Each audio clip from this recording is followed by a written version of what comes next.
welcome to the Stand Up and Shout Rock Show. We're broadcasting live from the Salisbury Center studios on Wylde Style Radio. And very, very happy to have joining us in the studio, Sean Perry and the guys from the Four Horsemen.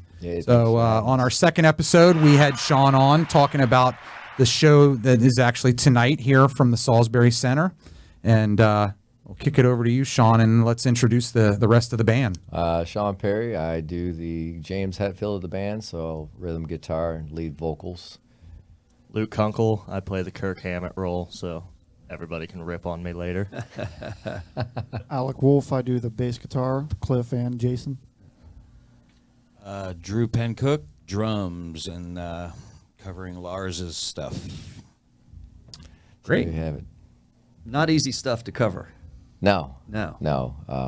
Everybody here works on it weekly. Yeah. It's a weekly project. I think we hit on that a little bit last time in the other interview, but yeah, everybody here does the job. And I think what I loved, like in a follow-up from the last interview, last time we talked, was your integrity. Like the attention to detail and the love and the respect for the music that you play and wanting that to be the experience for everybody that comes and shares it with you. Oh, yeah, definitely. We want to bring those albums back to life as close as possible. Obviously, we have our own little flair that we add here and there, but it doesn't take away from the song at all. And everything has to be on point. You know, even little stops. We just had a conversation last week or something, and I'm like, yeah, there's one little part there. Could you just kind of... And so we're always looking at it and reevaluating, and sometimes, they've even corrected me on stuff. And like, you need to. I'm like, all right, good. I've got the right guys. Yeah. I don't have to worry. So we're all on each other a little bit. It's all about making it the best we can for the fans. In a funny, fun-loving way, right? Oh, yeah. These guys are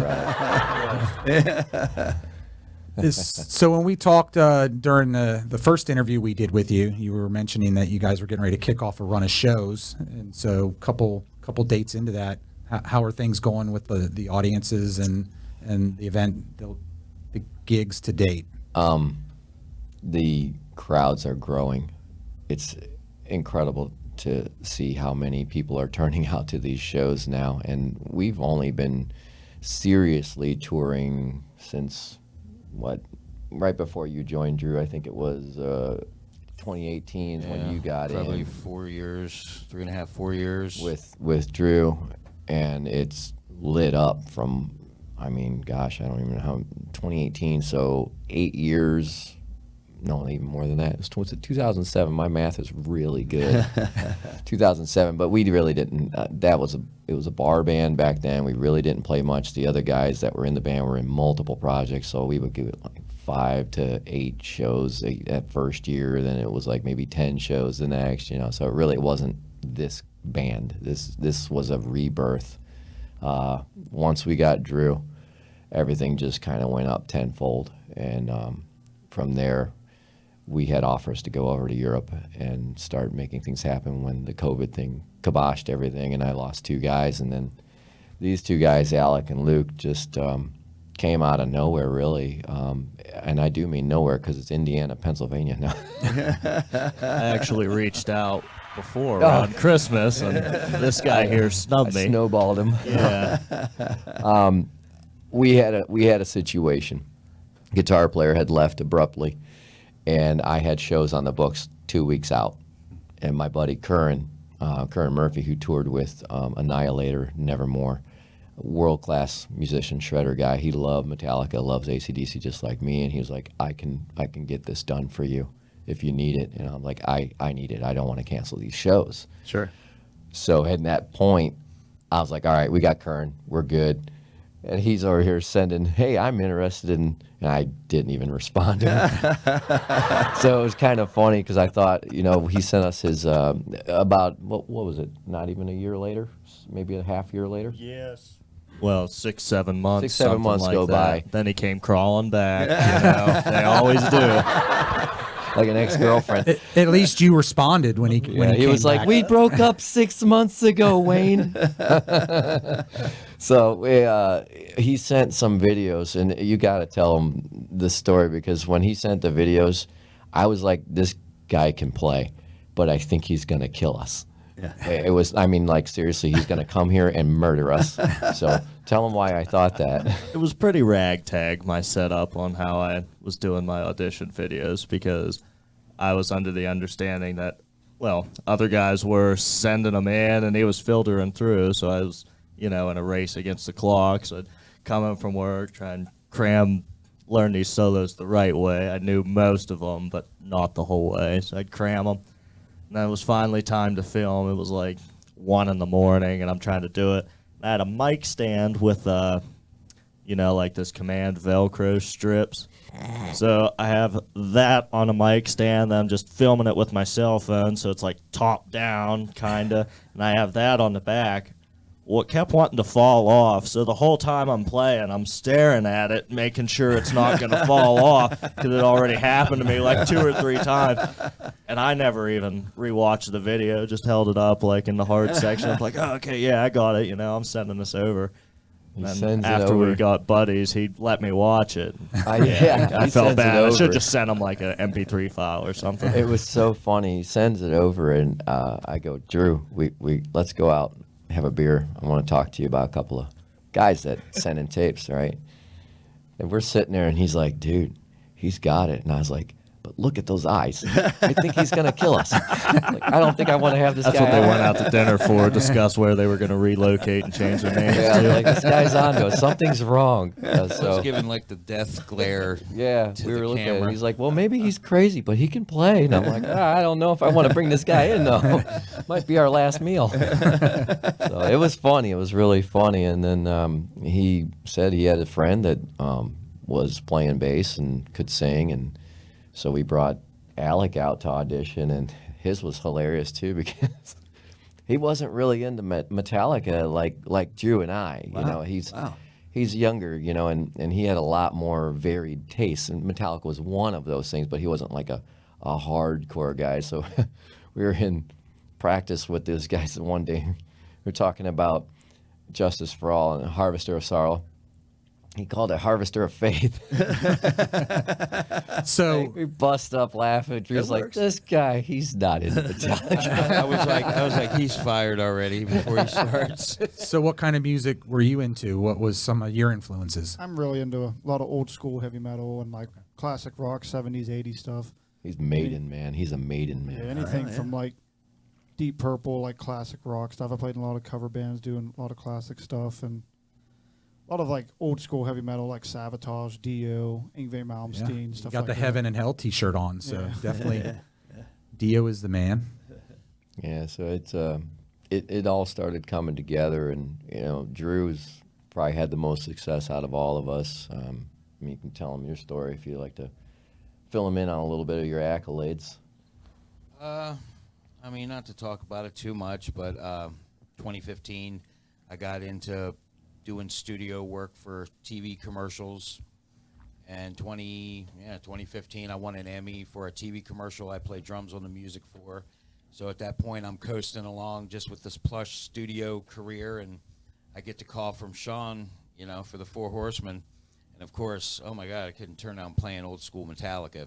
Yeah, Of course, at first, I'm like, oh my God, can I do this? I mean, I know I could do it, but he was think- playing jazz and yeah, Oh, wow. a lot of low-key different things. stuff. I grew up on Metallica, playing Pantera and all this. I mean, I knew I could do it, but I thought about the amount of work it was going to take to really get this stuff down. And then Sean and I met. I told him, I said, I only want to do it if we're going to take this thing to the hilt, man. Like, Yeah, I remember to we be were having- busy and to be, you know, having one a of the beer, biggest- discussing taking over the world. It was like a Ren and Stimpy moment, you know. And he's like, man, if I'm gonna do it, we got to be busy, and we got to take this. It's got to be the biggest in the world, man. And I'm like, I just want to be big in Ohio. Let's start there. And he's like, no, I man, had we got to seen go. the Four Horsemen like way back when. Like, I had known Sean for a long time, but he went off, did his thing, and I went off, did my thing. We were in a band together a long time ago, cover band somewhere, and when I went and seen him one time, and his vocals just, I was like, oh my God, like they sounded so close to it. It blew me away. So I always knew they were really good, and so I knew I was going to be in good company. I appreciate it, And man. He was, well, is like the best drummer in the region around there. I've never seen somebody so methodical. He's always and efficient. I don't He's a humble guy. He's not going to sit there and toot his own horn. I'm an asshole, and I know what I like. So, like, there's a lot of musicians that don't like me because I know that they're not very good musicians. And it's like, well, look, I'm not going to sugarcoat it, man. Practice more. Don't get on stage and just half-ass it. You know. Then going back to why we do the things we do with this band. So everybody here does their homework. I don't have to get on anybody's ass. You know, we come prepared. We do the best we can. We're human. There might be a flub or two. I screwed up the beginning of one last night. Somebody ripped me a new asshole on Facebook about it. Like, hey, I'm sorry. I'm human. At least you know it's not on tape. Like very little sampling. You know, it's like a couple notes just went. I'm like, oh shit! That I hope nobody caught that. I tell you what, playing Metallica, like you have those Lars calls them the nanosecond moments. Like if you let your mind drift for 2 seconds, Yep. a part comes up and you done missed it, Yep. or you done missed the fill or missed the riff or whatever. So it's like that. You kind of have to be in the zone and be well rehearsed on the stuff if you want to play it. Absolutely. Have it sound authentic. Yeah. So we live it every week. I mean, we're either touring and playing or rehearsing or getting the next battle plan together. So Every week. I mean, like tonight, we're gonna play Dyer's Eve. Cool. It's been in the set. I think we're busting out Fight Fire, Blackened. I mean, these you can't just be like, oh, I got it. I don't need to practice that this week, because your speed will start to decrease. Sure. And things will just not sound as good as they could. So it's just so much work, and I don't know if people understand it. Like your average concerts goer, I don't know if they understand what we're trying to do and what we have to keep up at. So it's nice to have a conversation outside of the shows. And well, and and advertising yourself as the only album quality Metallica tribute band. What a bunch of assholes. Will bring out the critics on social media when they fucked up this part or they did that. And I welcome it. It's totally fine. You can totally call me out. If I fuck up, I fuck up. Everybody's going to screw up. We're live. However, no one's ever going to be the album, but we will strive to be album quality. Like we're going to give you everything you heard on the album. It's going to be as close as humanly possible for us in that moment in time. Are there mistakes? Sure. I've fallen down on stage before. I mean, not going to play perfect when you didn't plan on falling. Right. But things happen. But this is the right group. Like for us, and I do welcome the critics. If you want to come out and you want to, I always know who they are too. So they get over there and they're just like, everybody else around them's like, Waiting they're for them just to standing there, and I'm like, I see you over there. we're always ready though, because we put the work in. Like we know it's there. Before we get on stage, it's well rehearsed. We try to get it note for note. I mean, the solos are spot on. I try to get the drums every fill. I don't make up the fills. I don't. I mean, they're just like the record. Dyer's Eve, Battery, all these songs, we even try to play them a little faster than even the record, just to put. It's not my fault. It's his fault. He's like, dude, we got to do it like Metallica did. It's like 8 beats faster live. I'm like, yeah, but they were on cocaine. Back in the day, yeah, we try to do that. It's fun though. He keeps us on our toes. I think there was one show we did. Was it Battery? Was it? One of them, we thought it was a fast song. And we're like, it wasn't all that fast. And he goes, oh, all right. And I'm like, why did you do that? Now it's going to be like 12 beats faster than the album. That's just it. If they piss me off, I control the tempo. So I'm like, you guys got to learn about these. Don't open your mouth. That was a good speed. Now we'll never see that speed again. well, and it's certainly challenging, right? Because as advertising, you guys play from black and back. Yes, sir. Where most of that early stuff, the time changes were all over the place, and being able to replicate that. And that's a great thing to bring up about the time change, because if you put a metronome to Sanitarium, by the time you end that song, that metronome is so slow, because it was free for all. It was freestyle in that studio, and they just gradually speed up. So you'll notice I start that song slow, but we don't end on that.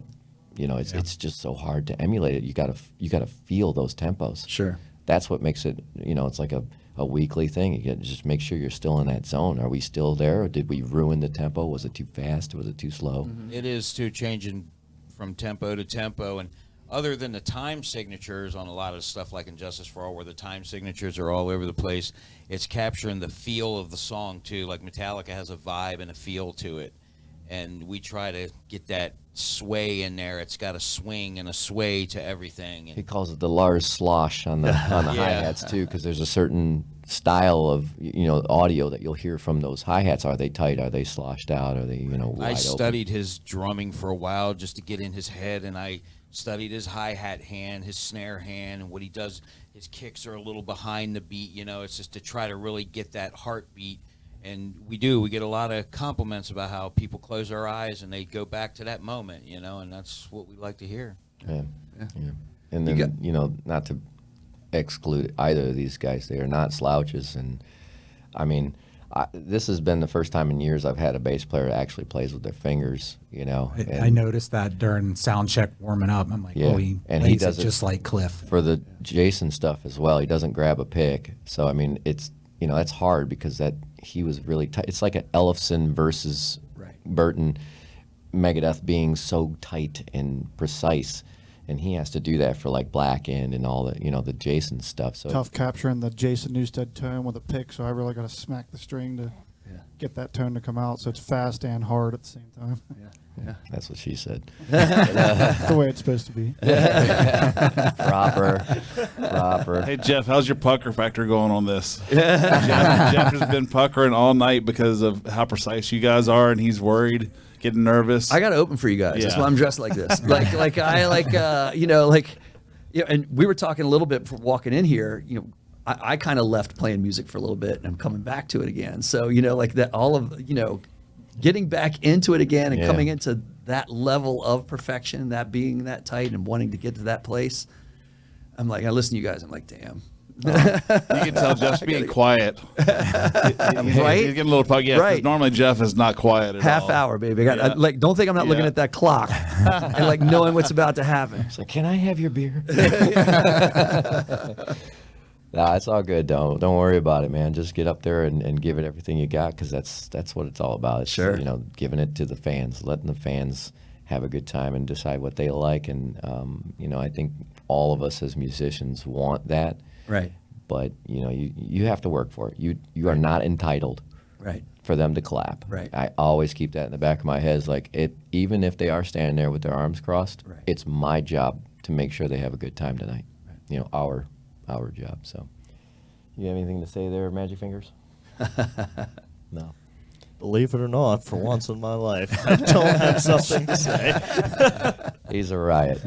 These two get going, and it's just insane. We laugh our asses off on the road. It helps me when I'm driving, just make the time go by. But like I said, you'll get to see it in an hour and a half. We'll show you what this guy can do too. So even though he's not saying much, I'll let his fingers do the talking tonight. Yeah. So in terms of the songs you're going to play tonight, what is the most challenging song that or the song that you get the most out of? It may be hard to pick a song, but I'll pick two that are super challenging for me. Believe it or not, Trapped Under Ice is one of the hardest songs for me to play. Dyer's Eve is up there. Those are the two that come to mind that are the most challenging. Trapped, because it's the stamina of it through the whole song. I mean, it's just double bass through keeping the tempo. And Dyer's, it's just all over the place and fast, and it's just a very wicked. I describe that song as like hanging on for dear life. Like, if you ever hung on for dear life, that's the whole song is like that. Right. So. For me, I'd have to say it's probably Blackened. That song probably took the most time for me to learn because I guess in old school rock, I'm not very used to 7/8 time signatures. That's what it is, right? So, there's all kinds of weird stuff going on in that. But also having small hands. I don't know if Jason had big hands or maybe he had a skinny jazz bass neck. I'm not sure. But just to make the reaches I have to make, to play it perfect, I have to focus while trying to put on a show, headbanging as hard as I can, and going crazy. And that one's probably the most difficult for me to play perfect, I would say. I would be Fight Fire with Fire, because I'll forever hate Kirk for writing that solo. It's not that really it's crazy what's going on. It's just, it's simple, but it's just over the top fast. And It's then this very, guy runs away with syncopated. it. So I can't just practice to the album at home. I actually have to get on my laptop and speed it up to make sure that I can pull it off live here. Yeah, It's a challenge. Again, because he said something. So, Lesson learned. so Kirk played the solo. Did he actually write it? Because I know a lot of that stuff. Dave wrote a lot of the songs. I would guess that one is because Pattern. it's very much just Kirk Hammett licks. I'm not ragging on him because I love his lead playing and stuff, but you can definitely tell as you learn them. You learn about 5 licks and you know most of the solos on that album, you know? He has like his thing and he just throws them in different places, or just one little note in there is a little bit different, but he has a very distinct approach, I would say. And I would say that's definitely a Kirk. Kevin's going to bring up Megadeth as much as possible. I don't think there's a bigger Megadeth fan that I know. So I am a Dave fan. So I think I like them equally, but yes, Yeah. not that you're not a Metallica fan. It's not. No. Yeah, there's no hate there. It's just No. that you're pretty intense about your Megadeth passion. I am. Yeah. Dave is Yeah. incredible musician and vocalist. I know a lot of people like you either hate or love his voice. I love it, and I love one of the hardest songs for me to learn when I was doing the Megadeth tribute was "Architecture of Aggression." Try to sing over that and play it on guitar at the same time. Mm-hmm. This one's going that way, that one's going that way, and they never meet up. Mm. And that was one of the hardest. I sat there for 3 weeks straight before I could even lip sync to the album while I was playing the riffs. And that's when I really I was like, this guy is incredible. To be able to play, even think of how to write a melody over top of that. It's like, that guy's incredible. I love Dave. I love what he has done, nothing but develop and get better and better all through these years. What a musician.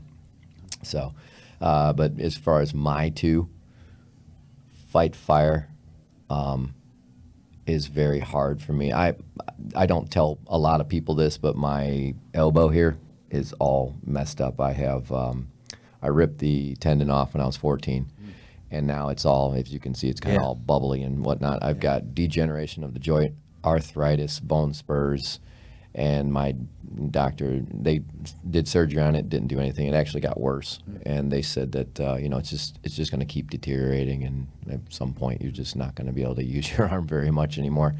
So songs like Disposable Heroes kill my elbow because of all there's stops, all those little stops you'll see, and like it kills me to play that song and sing that song is a tough one. Fight Fire is pretty fast, so that one kind of burns on that one as well. But Dyer's Eve, singing wise, Sure. there's no break. Yeah. It's whenever the vocals come in, it's like I'm starting to lose my breath because if you don't, as a singer, yeah. if you don't control the diaphragm and how much air is going out, Yeah. you're going to be like, Yep. so that is a really hard song for me to keep up on and keep my chops up on. So those ones definitely hurt, just physically for the elbow, and as far as the vocals are concerned, Dyer's and Disposable, I think, are the two toughest ones I have to sing. Yeah. So, well, I know we're Either getting- way, we're live. So, Yeah, if there's people watching this and they don't have their tickets yet, get them. Get out it's about here. to happen. Twisted Yeah, Tea. get down here. So, don't We're sponsored by Twisted Tea. This is not real Right, beer, yeah. but yeah, Looking if for a Twisted sponsor. Tea is watching, and I Well, we feel were like I'm in talking- Wayne's World. There's nothing that beats live rock and roll. Nothing. So Yes. if we would attempt to stream this, it's not going to feel like it feels if you're down on that floor. There's just Right. no way to recreate that. Nothing will come along that ever will, as far Right. as I'm concerned. We were just talking about that. Yeah. The electricity in the room.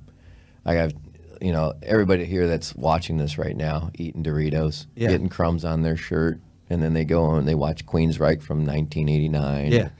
Whatever band that you can watch anything you want on YouTube for free. And there's no electricity in it. And if Right. somebody walks by and interrupts it, you just pause it. And you get into a room like what we're going to do tonight, and there's electricity everywhere. Yep. And that's why I try to tell people, I'm like, look and remember how you feel right now being out seeing your favorite bands, whatever bands they are. It doesn't have to be us. Just go out, get off the phone, get off the internet, start living your life instead of watching someone else on TV. You know, so I really hope that we start to make this movement where people just start putting the phones down and coming out, live their life, have fun. And hopefully just, you know, the thing that really pisses me off at shows is the people that are there and they're like with the camera the whole time. It's Live, like, Facebook come Live. on, man. Yeah. Live in the moment. That's, you know, we're educators. so Just got to take it slow with them. So. looking forward to it. Yeah. I know you mentioned last night you guys played in Cleveland, I believe. Yeah, House of Had Blues, a Cleveland. huge crowd. Over 1,000 pre-sales sold. I don't know how many walk-ups and whatnot, but it was our biggest one yet. They officially cap out at 1,300, but if you're in the 1,300 that's upstairs back where the bar is, you can't even see the stage. So Wow, that's it fantastic. was nearly a sellout. They were very happy, and we're going to make an annual show of it. I just got word today back from my Live Nation agent that he's Awesome. like, yeah, let's do it annually. So Excellent. And then tonight at the Salisbury Center, what are some other upcoming dates? Oh God, so many. Just a couple. Every Next weekend. couple. For the next 8 weeks or something, I think we're booked like every weekend. So let's see. Next weekend's Indiana, Next weekend Illinois. is the Vixen in Illinois. Was at McHenry, Illinois. Then we go down to Cincinnati, Ohio at Riverfront Live. Oh, nice. Then we're going down to Knoxville, Tennessee. What is that, Scruffy City Hall or something? And then we're down at a brewery, yay. Our Lady of Perpetual Hops in New Albany, which is right above You got some Louisville. tour dates on a screen. Yeah, there you go. You guys There we you go. got a cheat Yeah. sheet Thank right you. 'Cause there, I'm trying yeah. to look at my tiny little phone. Scott. Yeah, so if you go to www.fourhorses.me, because it's all about me, dirt, you can check out our dates like they have up on the screen here, and you can see I'll be adding more to that actually because we've got some more dates I need to put in, but it's pretty full. It's really Awesome. It's really full. And you guys are on all the other social media channels? No, I will never be on Twitter. Twitter's a POS, in my opinion. I think that's just garbage. So we're on Instagram. I just made a bunch of enemies. And I don't give a fuck. We're on Instagram and Facebook.